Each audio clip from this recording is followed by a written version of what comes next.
Halo, selamat malam teman-teman semuanya. Perkenalkan, nama saya Hartono dan hari ini saya akan memulai program yang perdana di mana saya berbagi cerita di Instagram. Program ini saya namakan Hartagram. Jadi Hartagram bukan saya berbicara mengenai harta, tetapi saya berbagi cerita di Instagram. Jadi itu hanyalah sebuah singkatan Hartono cerita di Instagram. Jadi nama programnya Hartagram. Nah, karena hari ini adalah video perdana, saya pengen berbagi sebuah cerita kisah nyata yang saya alamin di dalam hidup saya, dan melalui cerita ini saya ingin menyaksikan ya, dari cerita ini kalau saya bisa ada sampai saat ini itu semua karena pertolongan Tuhan. Nah, ceritanya itu pada tepatnya tahun 98 pada bulan Mei. Nah, kita tahu di Mei 98 itu terjadi kerusuhan di hampir seluruh wilayah Indonesia. Dan pada saat itu saya berdomisili di salah satu provinsi Sulawesi Selatan, kota Makassar. Nah, saya ingat pada pagi hari itu saya hendak berangkat ke sekolah. Saya masih menunggu sopir yang biasanya datang setiap pagi untuk mengantarkan saya berangkat ke sekolah. Nah, pada pagi itu saya ingat banget ya, itu adalah hari Senin. Hari Senin itu, Senin pagi saya nunggu, kok sopir saya nggak datang-datang. Karena sopir nggak datang, akhirnya saya memberanikan diri berangkat sendiri. Saya berjalan ke sebuah jalan raya dekat dengan rumah saya. Jalan raya ini sangat besar dan saya berniat naik angkot ya. Kalau di Jakarta bilangnya angkot, kalau di Makassar itu bilangnya PT-PT ya. Itu sama dengan angkot. Jadi saya berdiri di jalan raya itu sambil menunggu angkot yang lewat. Tapi entah kenapa di Senin pagi itu jalan itu begitu sepi dan gak ada mobil yang berlalu lalang.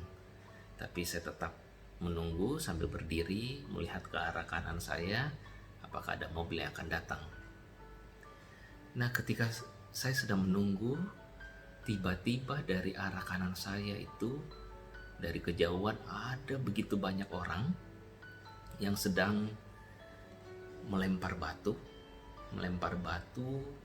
membakar ban, sambil teriak-teriak, teriak ganyang, jarah seperti itu ya. Sambil semua rumah yang mereka lewatin mereka lemparin batu seperti itu. Nah, saya yang berada di pinggir jalan itu sambil melihat kejadian itu, saya nggak bisa bergerak sama sekali. Benar-benar saya ketakutan. Waktu itu muka saya mungkin pucat ya, kulit saya berubah jadi putih banget, pucat, dan kaki saya rasanya gemetar, nggak bisa bergerak sama sekali. Dan orang banyak itu semakin mendekat ke arah saya. Dan saya ingat hanya berdoa dalam hati saya, singkat banget, Tuhan tolong saya, Tuhan tolong saya.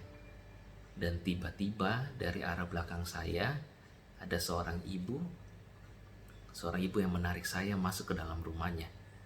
Jadi tempat saya berdiri nunggu angkot itu ya, di belakang saya itu ada sebuah rumah kecil seperti gubuk, dan saya lihat di luarnya itu banyak kursi-kursi kayu ya, jadi dia seperti pengrajin kayu. Dan ibu ini menarik saya masuk ke dalam gubuk itu. Nah, di dalam gubuk itu saya melihat ibu ini, ibu yang menggunakan jilbab ya, sementara saya adalah anak yang berkulit putih, yang matanya sipit ya, dimana menjadi pada saat itu di Makassar menjadi sasaran adalah orang-orang keturunan Chinese ya, yang terutama yang rumahnya di Jara seperti itu. Dan ketika saya masuk ke dalam rumahnya, dia tanya nama saya, dia sediakan saya teh manis karena dia melihat saya begitu pucatnya ya, dan dia menanyakan di mana saya tinggal, berapa nomor telepon rumah saya. Dan akhirnya dia menghubungi rumah saya dan memberitahukan bahwa saya aman bersama dengan ibu ini. Dan ketika saya berada dalam gubuk dia, dalam rumah dia, saya mendengar orang-orang itu lewat sambil melemparin rumah-rumah yang ada di sekitar gubuk ini ya. Eh, Banyak suara batu, suara kaca yang pecah dan teriak-teriakan, dan itu membuat saya ketakutan setengah mati ya.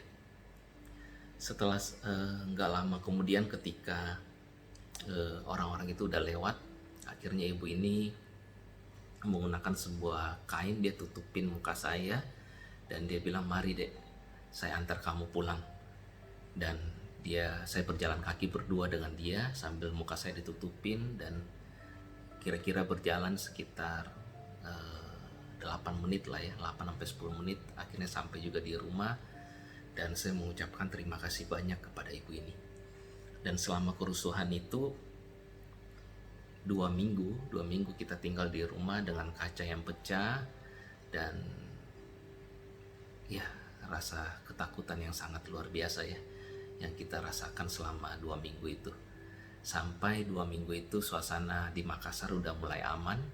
Saya berkata sama keluarga saya bilang saya pengen berterima kasih sama ibu yang sudah menolong nyawa saya, yang sudah mengantarkan saya kembali ke rumah. Jadi kita siapkan beras, Indomie sebagai ucapan terima kasih, saya pengen berkunjung.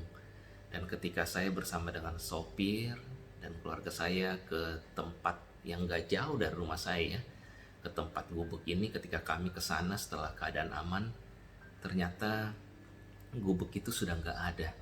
Jadi gubuk itu udah rata dengan tanah, dan di tanah itu sudah ada batu-batu bata ya untuk dibangun sebuah rumah yang baru.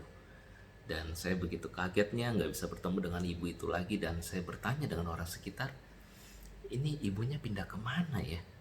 Pindah kemana orang ini? Dan orang di sekitar sana juga nggak tahu ibu ini pindah kemana. Akhirnya kami pun pulang dengan membawa kembali beras dan Indomie itu, dan saya masih penasaran dan masih kaget ya dengan kejadian yang menimpa saya ini. Saya melihat Tuhan bisa menolong kita ya, menggunakan siapa saja untuk menolong kita, anak-anaknya. Saya ingat banget saat itu dalam hati saya hanya berkata, Tuhan tolong saya. Dan benar-benar Tuhan memakai ibu ini untuk menolong dan menyelamatkan nyawa saya.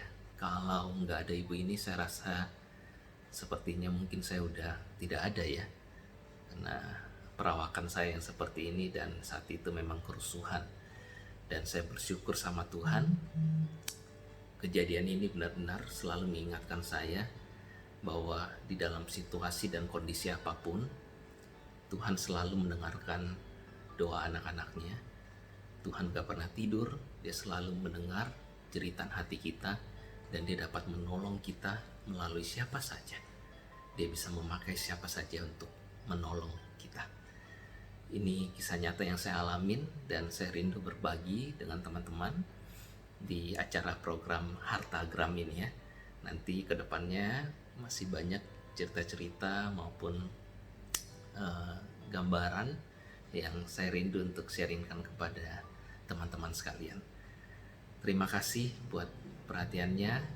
Saya berharap cerita yang saya bagi dapat menjadi kekuatan juga bagi setiap teman-teman yang mendengarkan, bahwa Tuhan selalu mendengar setiap jeritan hati kita, dan dia selalu ada bersama dengan kita dalam situasi dan kondisi apapun. Oke, sekian cerita perdana, cerita hari ini. Kita akan berjumpa lagi di dalam cerita-cerita berikutnya, dan saya berharap teman-teman semua dapat menikmati dan dapat belajar sesuatu dari setiap cerita yang saya bagikan. Terima kasih, selamat malam, Tuhan memberkati.